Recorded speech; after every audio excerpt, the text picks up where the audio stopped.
जब मैं दिल्ली आया था 1990 में, मैं हरियाणा के एक शहर से, भिवानी से दिल्ली आया था पढ़ने के लिए।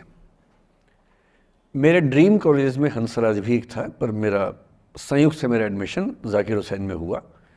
मेरे अंक ठीक थे, यहाँ हो सकता था, पर मैं तो नई दिल्ली स्टेशन पे उतरा, बाहर निकला, पता लगा वहीं एक कॉलेज है, वहीं एडमिशन ले लिया मैंने।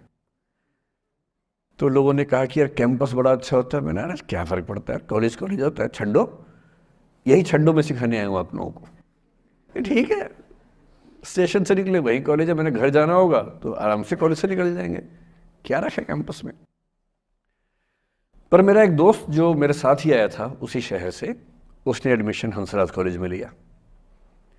मैं और वो स्कूल के डिबेटर्स थे, डिबेटिंग में हम लोग स्कूल टाइम से काफ़ी एक्टिव थे।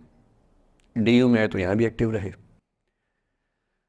डीयू में मैंने करीब 5 साल डिबेटिंग की और मेरा ख्याल है कि लगभग मतलब 300-400 डिबेट्स मैंने जीती होंगी डीयू में, कुछ हारी भी होंगी, लेकिन मैंने खूब डिबेट, वो मेरा दरअसल दाना पानी था, रोजी रोटी मेरी वही थी कॉलेज के दिनों में। घर से पैसे मैं लेता नहीं था, मिलते भी नहीं थे, देना क्या था, मतलब ऐसी स्थिति भी नहीं थी उस समय मेरे घर में कि मिल सके। तो डिबेटिंग मेरा रोजगार था, एम्प्लॉयमेंट था, मेरा उससे काम चल जाता था आराम से। उसका भी चल जाता था, वो हंसराज से था, मैं जाकिर हुसैन से था, हम खूब डिबेट्स में मिलते थे।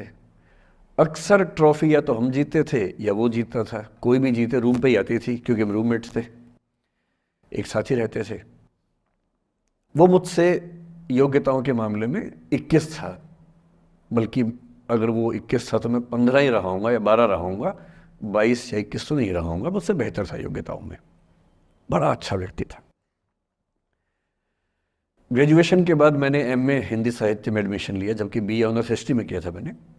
उसने तय किया कि वो कुछ और करेगा, प्रोफेशनल कोर्स करेगा, नौकरी करेगा, तो वो चला गया दिल्ली से, मैं दिल्ली में रहा। फिर मैं एमए के बाद तैयारी करने लगा यूपीएससी की, तब तक मैं यूजीसी जेआरएफ कर चुका था। पहला अटेम्प्ट दिया, प्रीलिम्स हो गया, मेंस मेरा 96 के मेंस की बात कर रहा हूँ, मेंस शुरू होने वाला था, 2 दिन रह गए थे। करीब 10 दिन पहले वो मेरे पास आया हुआ था दिल्ली में, मिलजुल के अच्छे से बात करके गया था। उन दिनों उसका एक प्रेम संबंध कहीं हमारी ही एक मित्र के साथ चल रहा था, हम सब दोस्त थे, तो उनमें से 2 लोगों का आपस में का अफेयर था। मुझे नहीं पता क्या हुआ, लेकिन मेरे मेन एग्ज़ाम से 2 दिन पहले रात को 12 बजे एक फ़ोन आया और ये बताया गया कि मेरे दोस्त ने फंदा लगा के अपनी जीवन लीला समाप्त कर ली है। वो दिल्ली से दूर था कहीं, और जिस व्यक्ति के बारे में मेरी राय ये थी कि उतना जीवट वाला व्यक्ति कोई हो नहीं सकता, जो ज़िंदगी से हार सकता ही नहीं, जिसके होने से कई लोग हमेशा जीता हुआ महसूस करते हैं, वो चुपचाप एक बंद कमरे में ज़िंदगी से हार गया। मैं आज तक नहीं समझ पाया कि ऐसा कैसे हुआ। बाद में टटोला, उसके पेरेंट्स से बात हुई, भाई से बात हुई, उन्होंने उसकी याद में एक सोशल वर्क शुरू किया ताकि किसी और बच्चे को ऐसा ना करना पड़े। तो जो हल्का हल्का अनुमान हुआ वो ये कि शायद कुछ ऐसा था रिलेशनशिप में जो नहीं संभल पाया था, और रिश्ता टूट ना जाए इसका दबाव बहुत ज़्यादा था, और वो दबाव झेल नहीं पाया। इस उम्र में ऐसा फेज़ आता है, कई बार आता है। ये एक कहानी है, हंसराज कॉलेज से ही जुड़ी है, इसलिए मैंने सोचा कि वहीं से बात शुरू करूँ। नाम जैसा कि मैंने कहा मैं नहीं बताऊंगा, तो नाम बताने का मतलब भी नहीं। और वो जिसकी मैं कहानी सुना रहा हूँ, आप लोगों के जन्म से पहले की बात है। आप तो सब 21वीं सदी वाले बच्चे होंगे ना, जेन ज़ी होंगे आप सब लोग, तो ये तो बहुत पुरानी बात है। एक दूसरी कहानी सुनाता हूँ, मैं आपको 2-3 कहानियाँ सुनाऊंगा, फिर उन सबका सार निकाल लेंगे एक साथ हम लोग। दूसरी कहानी ये है कि जब मेरा सिलेक्शन हो गया 97 में, मतलब 96 अटैम्प्ट में पहली बार में मेरा सिलेक्शन हो गया था, मैं एक्सटेंशन लेके तैयारी कर रहा था, और डीयू में मैं पढ़ा भी रहा था उस समय। तब मैं शायद डीएवी कॉलेज में था या अग्रसेन, मैं 2 जगह पढ़ा है डीयू में, तो उनमें से किसी कॉलेज में पढ़ा रहा था उस समय में। तो उस समय एक लाइब्रेरी है कैंपस में ही, सेंट्रल रेफरेंस लाइब्रेरी, आप जानते होंगे, CRL बोलते हैं, जो विवेकानंद जी की स्टैचू है उसके सामने ही वो लाइब्रेरी है। उस लाइब्रेरी में नीचे सब बैठ के पढ़ते हैं और टॉप फ्लोर पे रिसर्च फ्लोर है जहाँ एमफिल पीएचडी वाले बच्चे पढ़ते हैं। मैं उस समय शायद पीएचडी कर रहा था या एमफिल खत्म हुई थी, वहीं बैठता था, पढ़ता था रोज़। कई दोस्त पढ़ते थे हम लोग वहाँ। हम सुबह 8 बजे लाइब्रेरी खुलते ही वहाँ घुसते थे, रात को 1 बजे निकलते थे लाइब्रेरी बंद होने के समय। तो वहाँ एक छत थी, छत पे छोटी सी कैंटीन थी जहाँ हम लोग जब जब बोर होते थे दिन में 3-4 बार जाके चाय पीते थे। चाय पी ली, बिस्किट खा लिया, थोड़ी गप्पे मार ली, वो सब वहाँ करते थे। तो वहाँ मेरे बहुत सारे दोस्त थे, उनमें से कई लोग अब बहुत सीनियर सिविल सर्वेंट्स हैं, कुछ लोग प्रोफेसर्स हैं डीयू में। 2 बच्चे थे मुझसे जूनियर, 3-4 साल जूनियर थे, बड़े प्यारे बच्चे थे। मुझे उस समय तक पढ़ाई लिखाई का शौक अच्छा खासा हो गया था, तो वो रोज़ मेरे साथ बैठते थे केवल बात करने के लिए। किसी मुद्दे पर बहस करनी है तो बहस होती थी, समझते थे। फिर मुझे पता लगा कि वो दोनों रिलेशनशिप में हैं, रिश्ते में हैं। दोनों ने शादी भी कर ली। उनकी योजना डीयू में पढ़ाने की थी या सिविल सर्विस की भी थी, शायद पता नहीं। मेरा इंटरेक्शन बहुत ज़्यादा उसके बाद रहा नहीं उनसे, क्योंकि मैं सर्विस में चला गया था। इतने जिज्ञासु बच्चे थे दोनों, इतने जिज्ञासु कि उनसे मिलकर तबीयत खुश हो जाती थी कि हर चीज़ जानने का मन करता था उनका, हर विषय पढ़ने का मन करता था। एकदम जीवन से भरे हुए बच्चे, आंखों में चमक ऐसे। फिर दोनों की शादी हुई तो मैं शादी में जा नहीं पाया, क्योंकि मेरा रिश्ता सिर्फ लाइब्रेरी में 1 घंटा गप मारने वाला था, उससे ज़्यादा था नहीं रिश्ता उनके साथ। फिर सुनता रहता था कि मैं सब बढ़िया चल रहे, पढ़ाई कर रहे हैं, तैयारी कर रहे हैं। इंटरकास्ट मैरिज की उन लोगों ने, खूब हंगामा हुआ, दोनों घर में तलवारें खिंच गई। किसी तरह से तलवारें संभाली गई, मैनेज हुआ, दोनों साथ रहने लगे। और फिर 3-4 साल के बाद एक दिन मैंने खबर सुनी कि उस बच्ची ने फंदा लगा के जीवन लीला समाप्त कर ली। ये बात भी दिल्ली विश्वविद्यालय की। ये उस दौर के सब लोग इस कहानी को जानते हैं। मेरे ख्याल से दोनों कहानी आपकी प्रिंसिपल मैडम जानती होंगी। नहीं ध्यान कर पाएंगे तो मैं उनको जैसे नाम बोलूँगा अकेले में, वो तुरंत समझ जाएंगे मैं किसकी बात कर रहा हूँ। मैं आज तक नहीं समझ पाया कि ऐसा क्या हुआ होगा। तो बाद में अनुमान जो हुआ वो ये, इंटरकास्ट मैरिज, परिवार का दबाव, समाज का दबाव, आपस के दबाव, टॉक्सिक रिलेशनशिप, अंत में उस दबाव को न झेल पाना और जीवन समाप्त कर देना, ये हुआ। ये 2 घटनाएं हैं। एक तीसरी घटना ये है कि दिल्ली में आज से 25 साल पहले घटना घटी। आप लोग तब बस पैदा हुए होंगे, घुटनों में चल रहे होंगे, या उससे 5-7 साल पहले की बात रही होगी। ये घटना दिल्ली के सब सीनियर लोग जानते हैं, जिनकी उम्र 35-40 साल है वो सब जानते हैं इस घटना को। मोबाइल फ़ोन में वीडियो नया नया आया था उस समय। अब तो आपके हर फ़ोन में वीडियो है, अब तो सामने भी है, ताकि आप वैसा वाला मुंह बना के सेल्फी खिंचवा सके। पाउट बोलते हैं ना, मैं उसको देसी भाषा में सूअर जैसा मुंह बोलता हूँ, और वैसा ही बनता भी है। क्यूट क्यूट सा सूअर जैसा मुंह बना के लोग सेल्फी खिंचवाते हैं, उसको बोलते हैं पाउट। तब तो कैमरा फ़ोन में पहली बार आया था, तब लोग अभ्यस्त नहीं थे। अब जैसे आप लोग कितने अभ्यस्त होंगे, हम भी होने लग गए। अब हम किसी से बात करते हैं तो हम ये एज्यूम करके चलते हैं कि उसने फ़ोन में कुछ ना कुछ ऑन कर रखा होगा, या तो आवाज़ रिकॉर्ड करेगा या वीडियो बनाएगा। तुम कितने केयरफुल होकर बोलते हैं, कितने कॉन्शियस रहते हैं। और सर्विलांस सोसाइटी की सबसे बुरी बात यह है कि हम हमेशा चौकन्ने रहते हैं, हम सहज हो ही नहीं पाते। सहज रूप से 2 लोग बात कर लें, हो ही नहीं पाता। तो मैं तो अपने ऑफिस में कई बार ऐसा करता हूँ, जब हम 3-4 लोग बैठते हैं इनफॉर्मल बातचीत के लिए, हम सब अपना अपना फ़ोन कमरे के बाहर छोड़ के आ जाते हैं, फिर 2 घंटे बात करते हैं, इस भय से मुक्त होके कि कहीं कोई रिकॉर्ड तो नहीं कर रहा। ये हालत है आज की।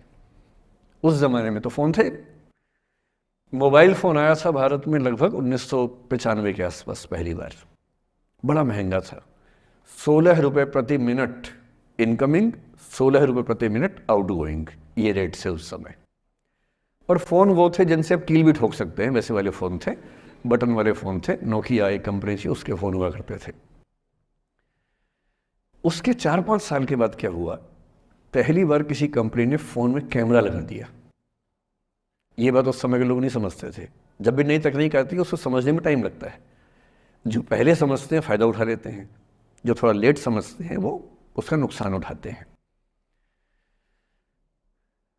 उस समय दिल्ली के एक प्रसिद्ध स्कूल में 11वीं-12वीं क्लास के 2 बच्चों में आपस में कोई रिलेशनशिप रही होगी।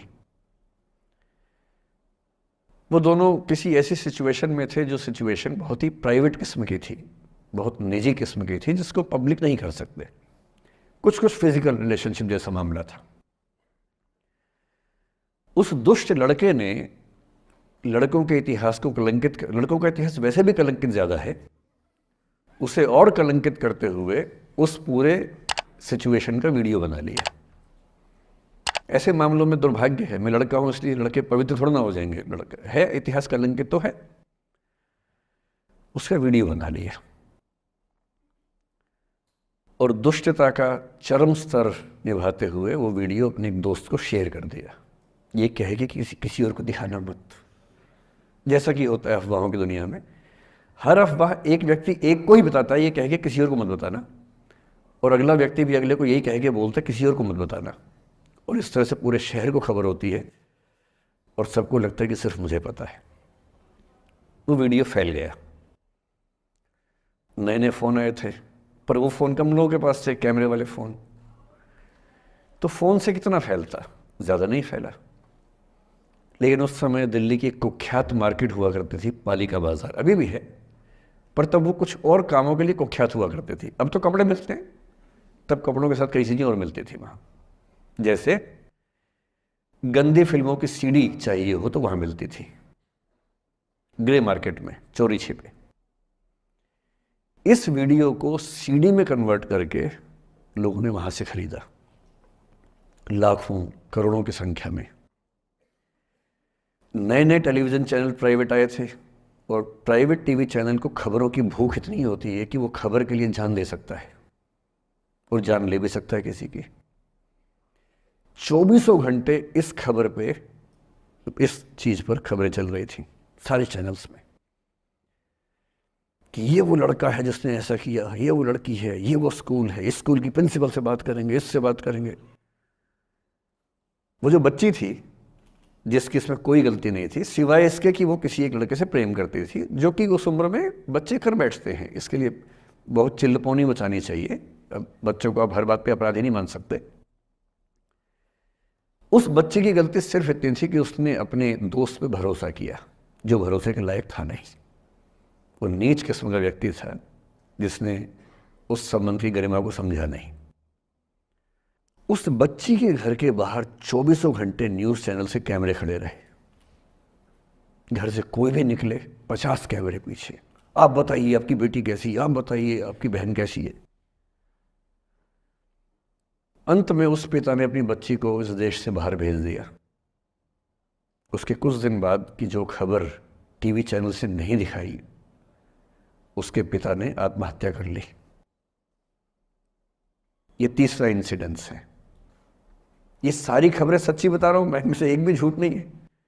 झूठी कहानियों से मोटिवेशन दिया जा सकता है, मैं जानता हूं, पर जब सच्ची कहानियां हैं तो मैं झूठ क्यों बोलूं? सारी सच्ची कहानियां बता रहा हूं मैं आपको। एक चौथी कहानी जो आप में से कई लोगों की होगी। मेरा एक स्टूडेंट है, सिविल सर्वेंट है, सीनियर लेवल पे है, करीब 40 साल का है।